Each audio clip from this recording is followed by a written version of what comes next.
Hey guys, welcome to another podcast episode. This time we have Sunny and Heidi. I'm very excited because they're my first Zouk teachers. Heidi was in my previous podcast. She was in my first ever episode. Yes. And I haven't mentioned it there, but Heidi has been running the oldest Zouk social in Sydney. And it's about 12 years, almost 13 years now and running. It was 12. Yeah. So, and Sunny has been part of the Friday Zouk practice social with Heidi for 10 years now? Well, yeah, like 10 years. It's going on 11 years. I think the way Heidi's counting it is from like when Friday practice was a closed group. Right. It was a closed group for like a few years, like just after class. Yeah. Like it just was really good students, students only. It was invite only. So I wasn't invited to that, obviously. No, I was All the original. first 2 years. Where the first formative years. So you guys have been involved in like this community for more than a decade.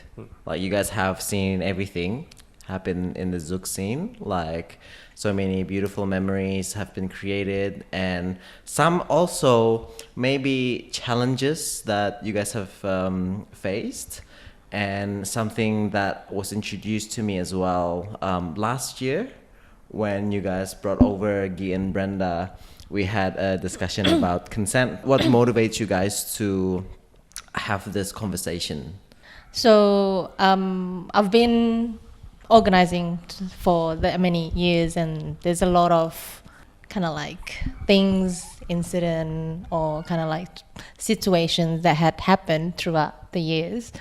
And it's not, a lot of it is not once off, a lot of it is just like, similar issues that keep happening for different people. So I think before COVID, I just had discussion with Sunny, like I really need to make the consent policy actually public for Friday Zouk attendees, or at least helping to educate people and try to highlight the importance of it.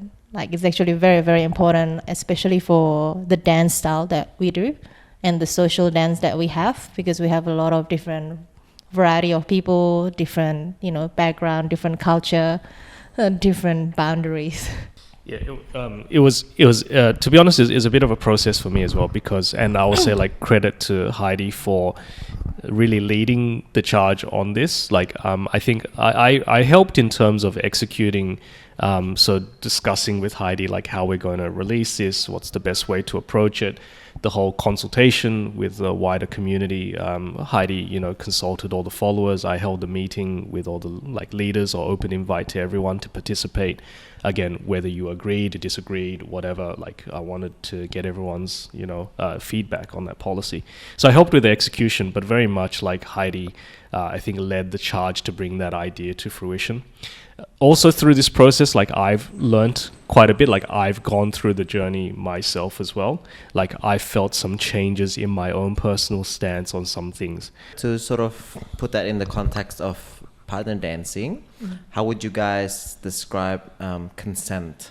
So for me as a female, right, the consent is when I'm coming into dancing in any forms, in classes, in socials, I'm actually giving myself permission to, just let my partner guide me, right? And it's a long and very tough learning, because I think a lot of us females just tolerate a lot of things. So, and also when we come into class, we don't know what's right, we don't know what's wrong, we don't know what's the step.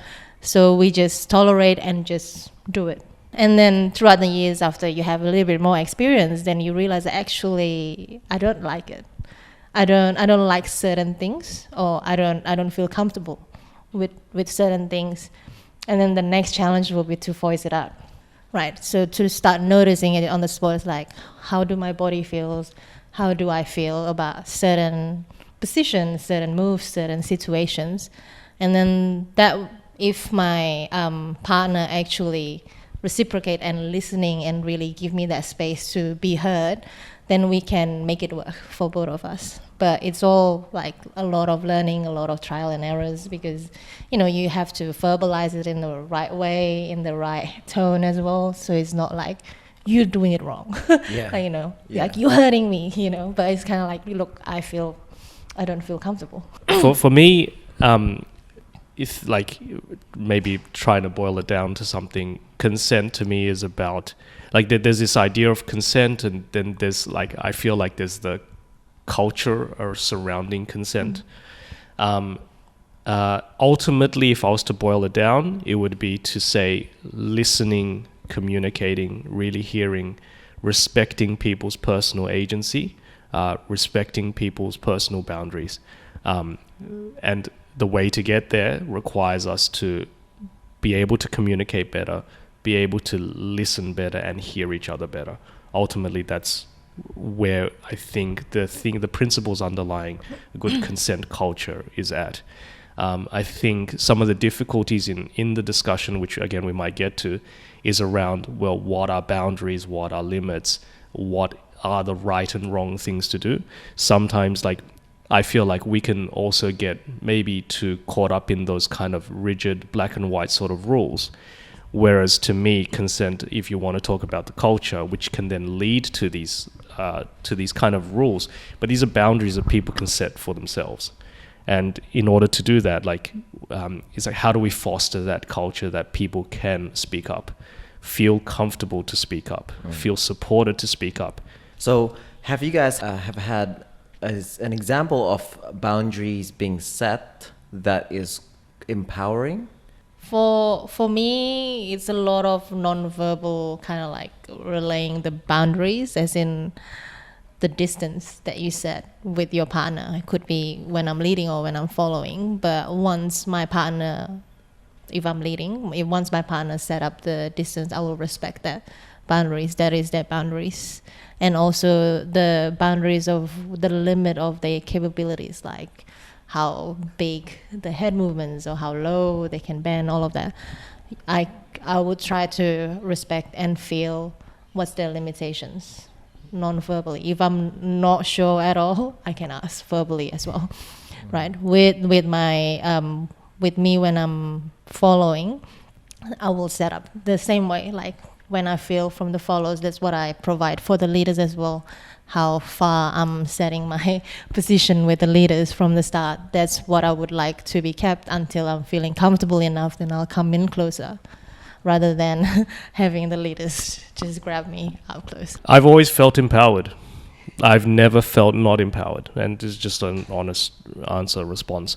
I don't know, I don't want to, I don't, obviously not speaking for others, but what I get a sense of is there is a power dynamic or difference between leads and follows that I feel like my experience may not be just unique to myself being a primary lead, in being able to say that like I don't ever really feel not empowered during a dance. I feel actually quite empowered, in control.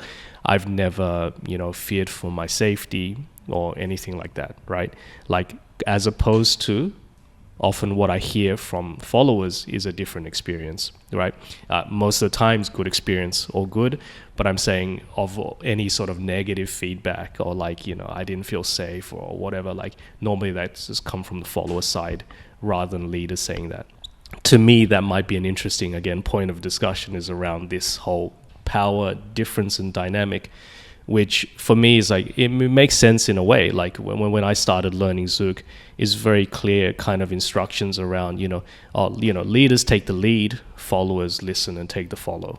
Okay, we're kind of progressing a little bit more, as time goes on. Obviously, not to blame or criticize previous, years and generations. We keep improving, right? We always keep improving.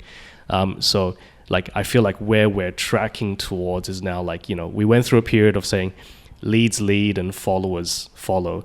Now we get even further where now we're talking about in class, a good lead is also a good follower, because we will suggest something and then we'll listen and then we'll suggest again and then we'll listen, or kind of those in between moments where we listen and then redirect or listen and redirect. And I think that, but I think that original culture or mindset has had are bearing on like when I say I never felt like I've never been empowered. That is 1,000% true. That's the way I feel as well. I don't think I've ever been in a position where I felt like I was wronged, like it didn't feel right in my body and I couldn't say anything about it. I've only heard this happen to other people. I have two separate powerful experiences though, positive ones, regarding consent, and it was during when you guys held the Guy and Brenda workshops. So the first one was, so we were at this workshop where the exercise was the followers would listen to the music and then lead the leaders to show how they like to be led, right? Yeah.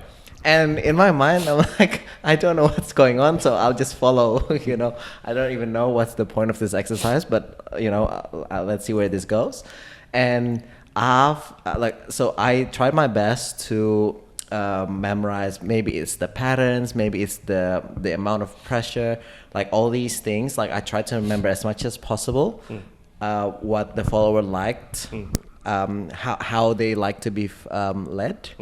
And then when I led them to the best of my ability, as much as I can, how she led me, she gave me like the best feedback ever. Like it was like, I think she said it felt like a gift to be led that way. And you know, like I went from like, what is this? Like I thought we were playing games. Like in my mind we were just, you know, maybe this is one of those like relaxation workshops just to you know, like relax a bit. But it ended up being so powerful for me, and that really made a strong impact in a way. Like, oh, okay, like if I can deepen my listening skills, like what you said, that will help me tremendously as well as a lead. You're helping each other, and yes, you are helping yourself as a lead very much in that respect. Like this, just that one word, listening, right? Listening, really hearing, really magnifies, you know, the other person's ability to enjoy the dance, yourself as well. Like you particularly nowadays, if you're taking yourself seriously in terms of like improving your lead, that is going to be a big part of it. I also want to talk about some specific scenarios that I see occurring quite a bit. And one of them is a tricky one. You sort of mentioned this in the beginning, but it's newcomers.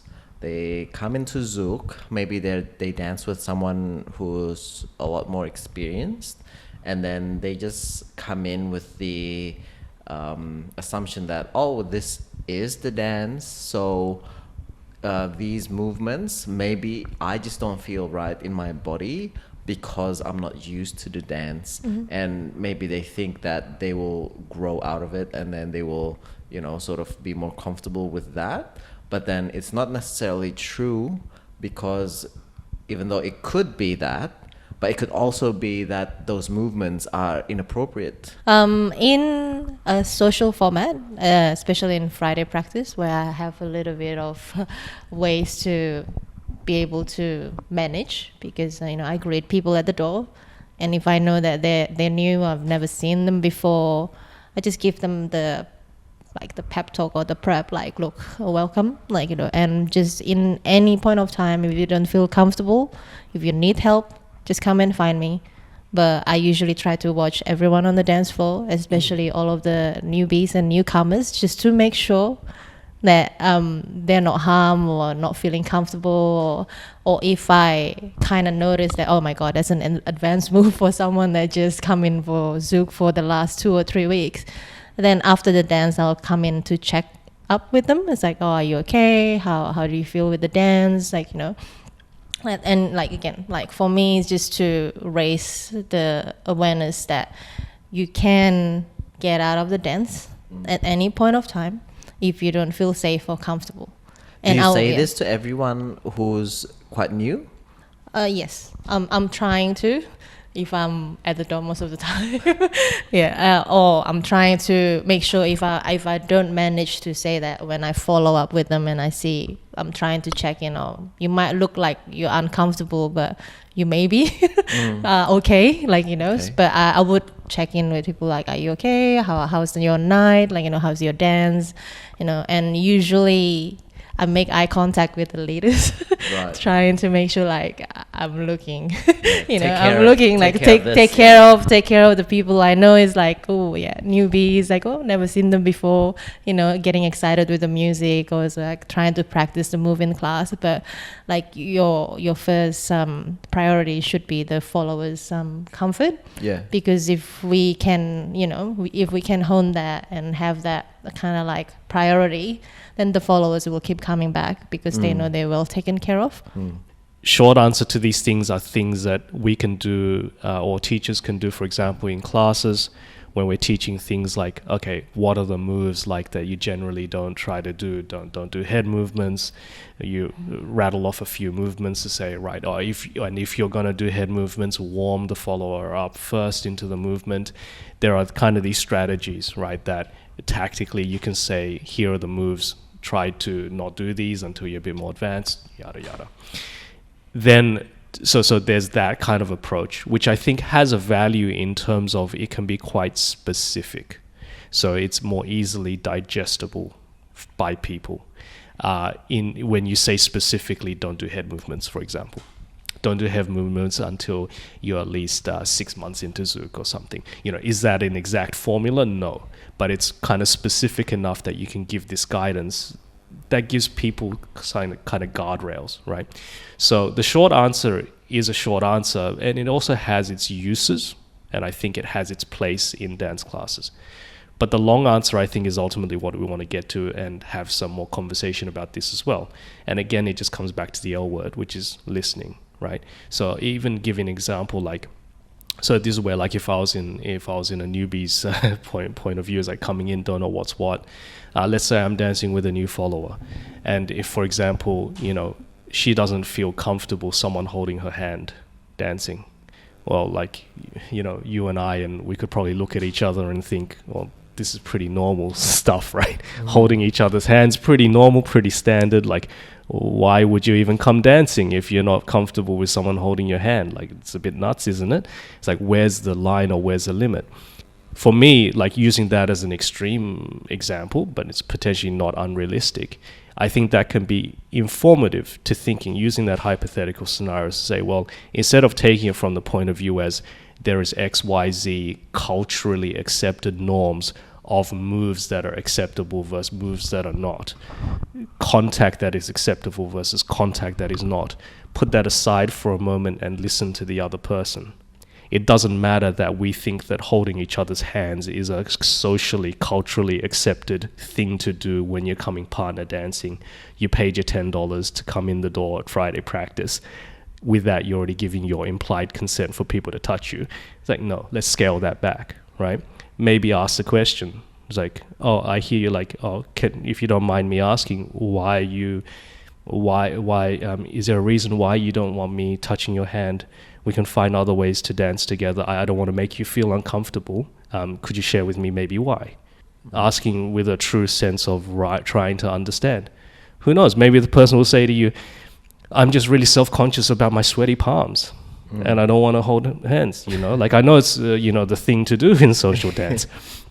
And, like, to be honest as well, like, I just raised this as an example, but it was actually something on my mind when I first started dancing, because I had sweaty hands. And when I was really nervous, I was like, I was always a little bit conscious about holding people's hands and sometimes apologizing for my sweaty palms. But I'm just saying, like, maybe let's using this example as like, the approach is, again, or highlighting ways that we can listen, prioritize the empathy and the sympathy side of things first, and putting aside judgments or what should happen. Also, another ways is finding people, like for the newbies that's coming in for socials, is finding the people, like I suggest them, oh, dance with Sunny. because I know that that he have a little bit of that awareness, like, oh, he's a beginner. He's a beginner, so we will take it a little bit more we'll just slower. have to clone Sunny, right? Taxi driver. There are a few Taxi people driver. there are a few people that I recommend, like, I would suggest, if you would like dance with so and so, it could be also be some of the followers as well. I think you actually had a question. You sent us some questions I read through beforehand. You had a question that it was worded, and it's not an attack on you, but like it's a The original wording of the question, because I feel like it could resonate with a lot of the community in a way as well. I think it was worded around how can we prioritize a culture of consent, while at the same time, like, not taking away the fun and enjoyment. Yeah. Right. But I found that wording quite interesting, because it's like, to me, but hang on, a culture of consent is what's going to lead to enjoyment and fun. They're not like mutually exclusive things. It's not like we focus on consent, it's going to take away the fun and enjoyment, right? But however, in saying that, like, in defense of that question, I can get where that's coming from as well. It's like focusing, because it is a difficult topic, it's a sensitive topic.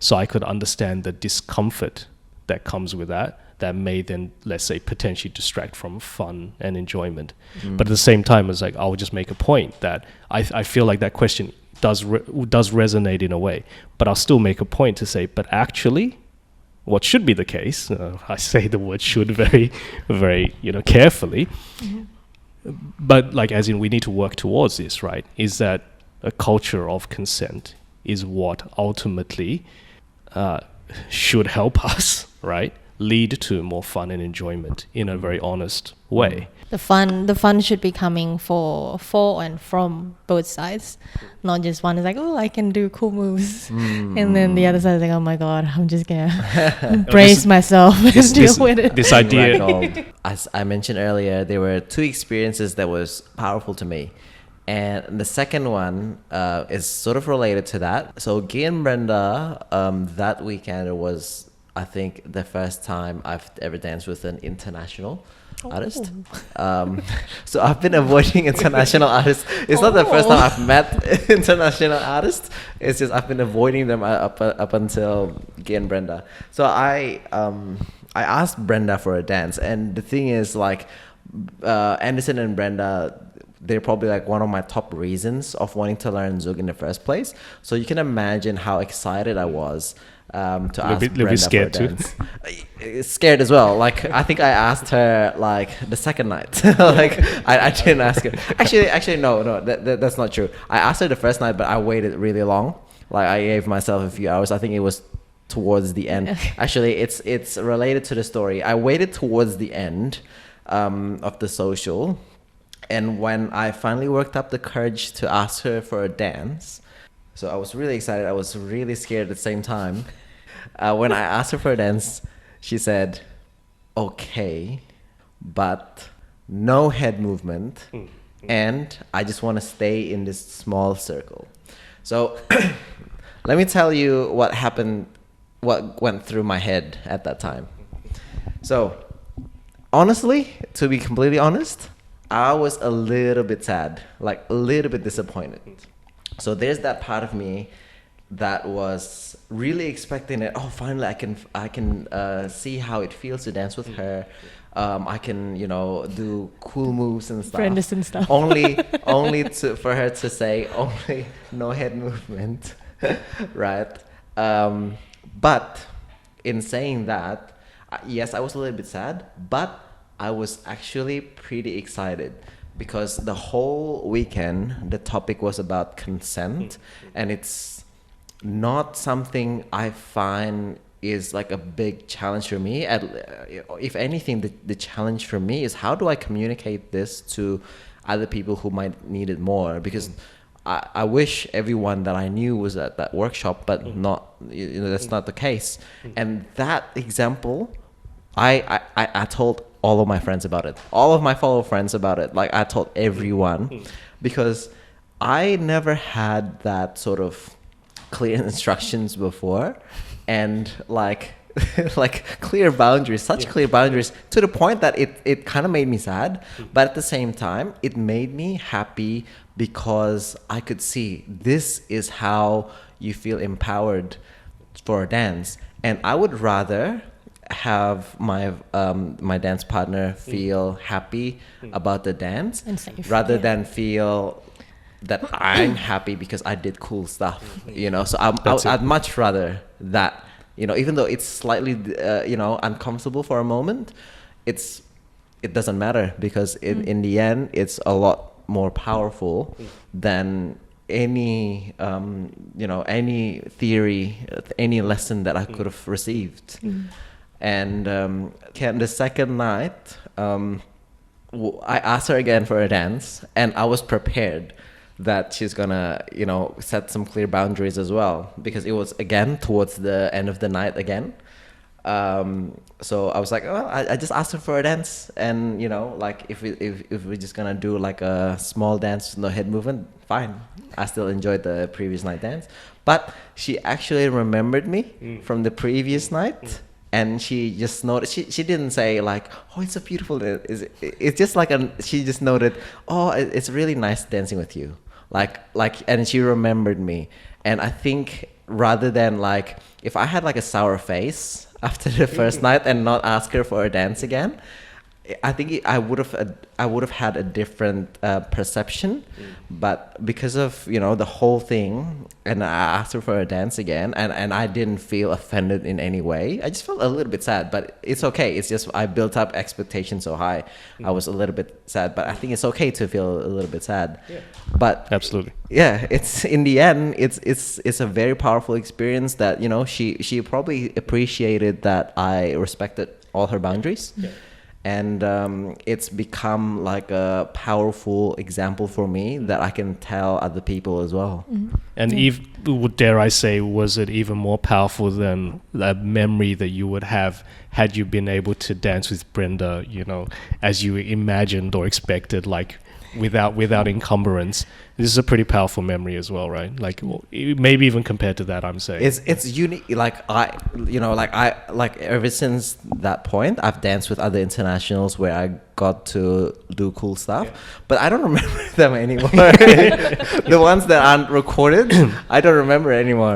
I'll tell you as well. I'll share one as well, right? And for me, it's like I'm quite conscious of, look, there's always something in it for me. I'm not completely altruistic, right?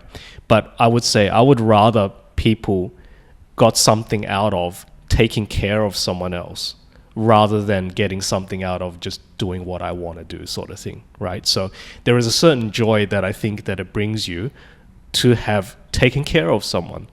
For my example, I had one example these was actually my last couple of Jack and Jills, right? The first one in Casa last year. When the person I was partnering with, Gwen, she said, no head movements for the prelims. So we didn't do any head movements, but I got her for the finals, right? And before that, in the green room, she was saying to everyone, yeah, I'm okay, like my next fight, so I can do head movements today. So, but it's like, but the previous day, having had a conversation with her, having respected like what she wanted, right? Because maybe she was injured, right? Then it made the next day and the interaction and that dance so much better, right? That's like maybe a good example. Then in Brazuki last year, the follower said to me before the finals, can we please take it easy on the neck? Because like, sorry? This year, Brazuki this year. So I was like, yeah, okay, yeah. So she told all the leads, right? So, and then in the finals, I got her, right? I was like, okay, cool. Like, all right, I'm going to take care. So like when we partnered up, so I was like, no worries, I got you. Then I realized, crap, I don't really know. I wasn't, no, like, shit, like, and this so is basically for all of the leaders out there that actually already respected and tried really hard to not do head movements or any boundaries that the followers set up for you, big thumbs up, because it's very, very hard to do. Like, no. So like I sympathize in a different context setting, right? With oh shit, like I'm not able to do what I normally want to do for the both of us in a competition, right? It's like, shit, it's almost like I thought head movements almost mandatory at like intermediate level. I was like, all right. I mean, my takeaway like after that was like, damn, all right. You know, I got to work on my basic fundamental repertoire. I should be able to do better than that, right? Yeah. So like I'll take that away. But the thing is, like after the competition, right? That follower and I had a conversation, and she was like so grateful that I looked after it. She was to the extent like sorry. She's like, oh, you know, you're dancing so comfortable. I shouldn't have said those things to you, like you know, because you would have done fine. You wouldn't have hurt me or anything, you know. I was like, no, like your like the priority is your safety. Like we can dance again. Well, there are more competitions. There are more socials. I'll see you again. We'll dance again. You know. But if we injure your neck, who knows? And it's happened. It has happened. Like people have been injured. I think I just want to point that out. Very, very like big exclamation there. Even when we voice out the boundaries for the follows, you still feel sorry that I have to say that. You feel bad that you have to limit the leaders by respecting your, you know, I don't know, injuries, tiredness, your body, right? And again, it's like a lot of the occasions, I believe, for a lot of the follows, you set out that boundaries, you verbalize it, but the first 5 seconds, that boundary is crossed. Like, you know, and then like, oh, don't do head movements. Guess what? The first move that they did with me, it's like, oh gosh. And then again, like, you know, it's just like, oh, so you're not listening to me. So then I brace myself, or they brace themselves to just cope for the first song or the second song. Do you have, as leaders and followers, do you have any practical things that you do in a dance to voice this? For example, like I think after the Guy and Brenda workshop, every time I dance with someone, like sometimes I have like 2-3 dances. Like most of the time I have like 2-3 dances, and then that's pretty much it. But then sometimes I have like 12-13 dances, and then you mean 13 songs? Like 13 songs, sorry. Where like after like when I notice, I can see she's starting to slip, or maybe I'm starting to see like her breathing start to become heavy. That's when I check, are you okay for one more? And then if they usually enthusiastically say yeah, then okay, like I'll check again in maybe 3-4 songs. And then like sometimes like and sometimes it's good because sometimes I'm right, like, oh, they are tired, and then they say, oh yeah, let's just do one more song, and then that perfect, you know, that's like you don't have to have that awkward, like, you know, like, is this the end of the yes dance? Or no? Yeah, I think for the follows, again, same as what it's mentioned before, you can stop the dance at any point of time if you're tired. If you want to feel a little bit more kind of like polite, you can wait until the song's almost ending and just like, oh, thank you, like, you know, and wait until the end of the song rather than midway through or a third of the way. It's like, okay, I'm done. We're done, you know. But again, if you feel tired, or if you feel like, oh, my neck doesn't feel right, or, you know, my lower back, you can voice it out, or you can just like a light tap on the shoulder, or kind of like, again, still connected. Don't be like, yeah, I'll just do whatever I want because I don't feel like doing this anymore, and just like still in the dance, I don't feel like doing this anymore. If any point of time that feeling happens, just have the kind of like confidence that you have that options. For me, that question of leaders and followers, I think goes back to something I said previously, which is just around, I think, the culture right now moving more towards this idea that leaders must also listen as well, and then followers, you also have the ability to speak.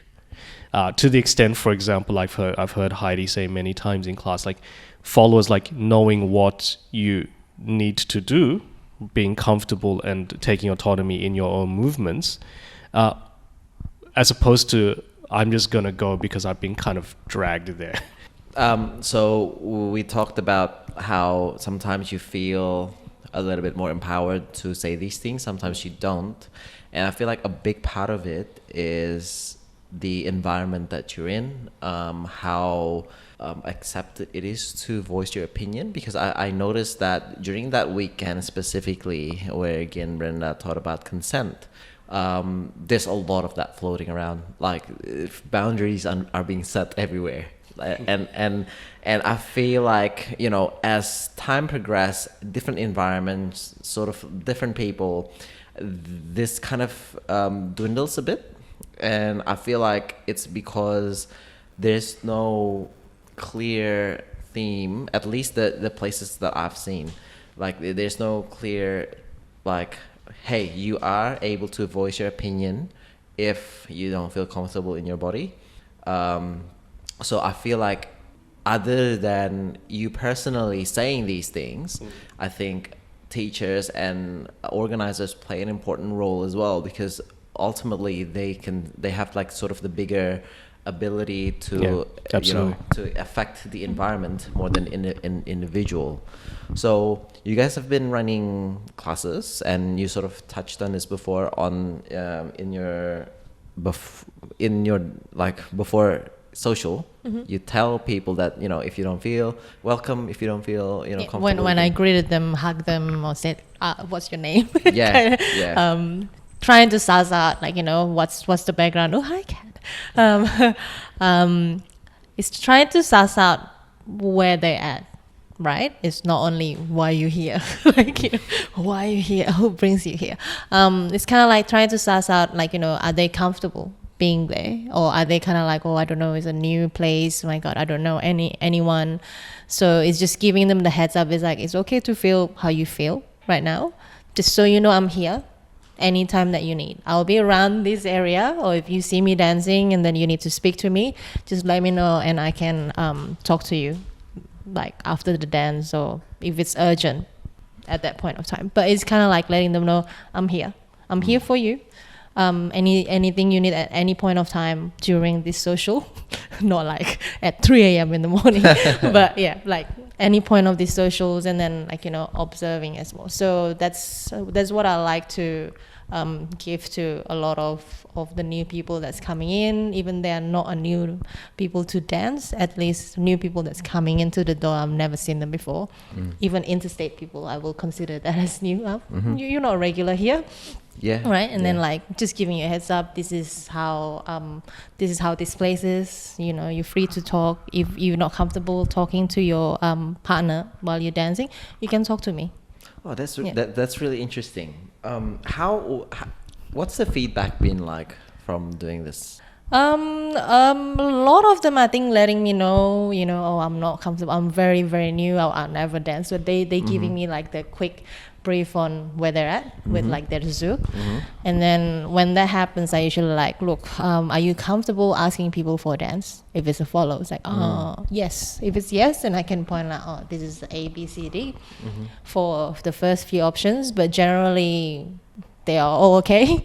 And if at any point of time they throw a very, very difficult or unknown move to you, just let them know I'm very, very new.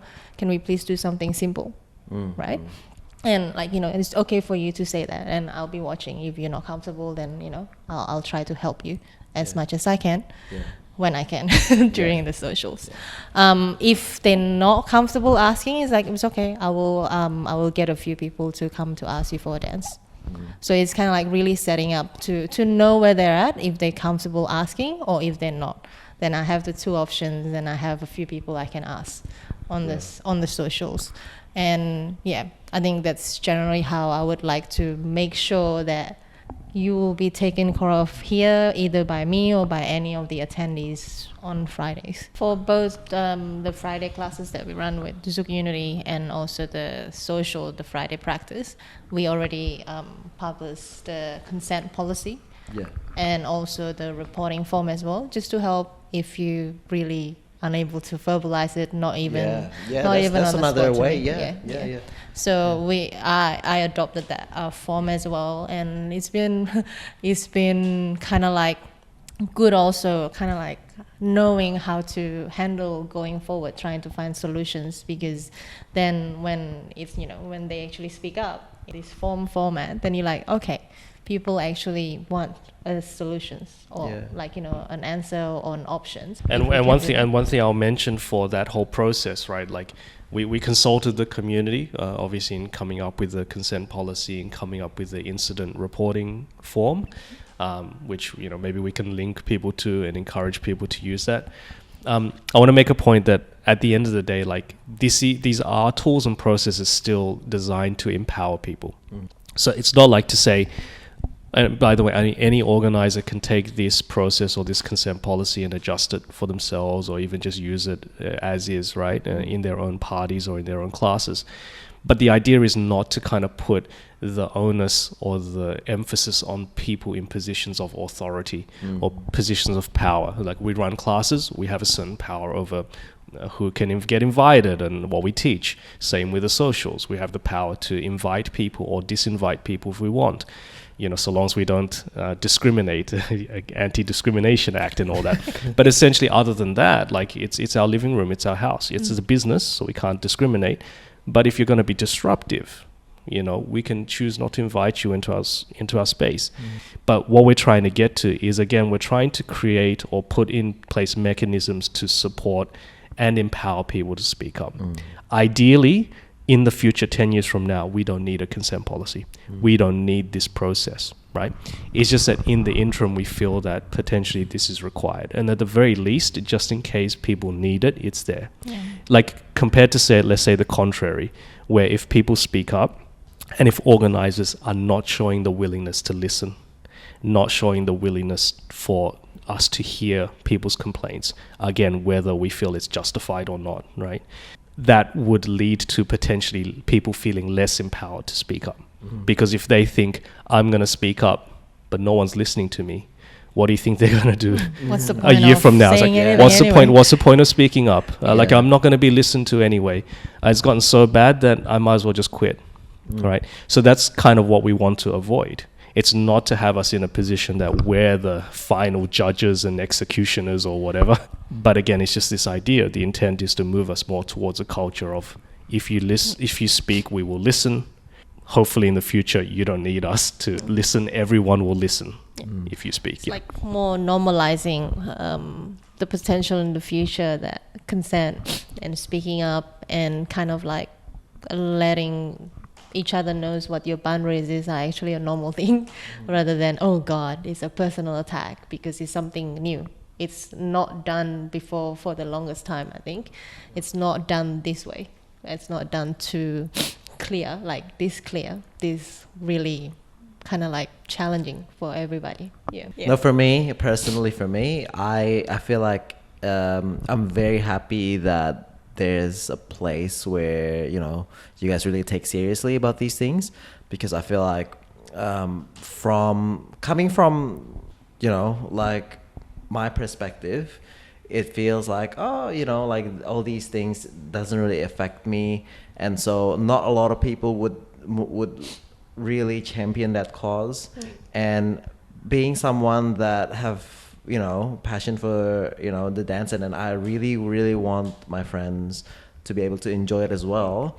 One really big, you know, like not really big, but like one of the factors that is, you know, I can consider, it's the fact that sometimes these things happen and I have no way of protecting my friends, and knowing that there are places where, you know, safety is prioritized and it's encouraged for people to really respect themselves and then, you know, respect each other, is very reassuring for me. So you know, I think also for everyone, like not just the teachers and organizers, all of us can help to support each other as well. Like, you know, keep an eye on each other. Like, you know, just trying to have a chat if you feel someone is like, not in you know, a stalkerish way. yeah, or like, caring way. Hey, hey, like, you know. But it's more like really if you feel like someone just, you know, have a bad dance or they were down on something, do check up on each other.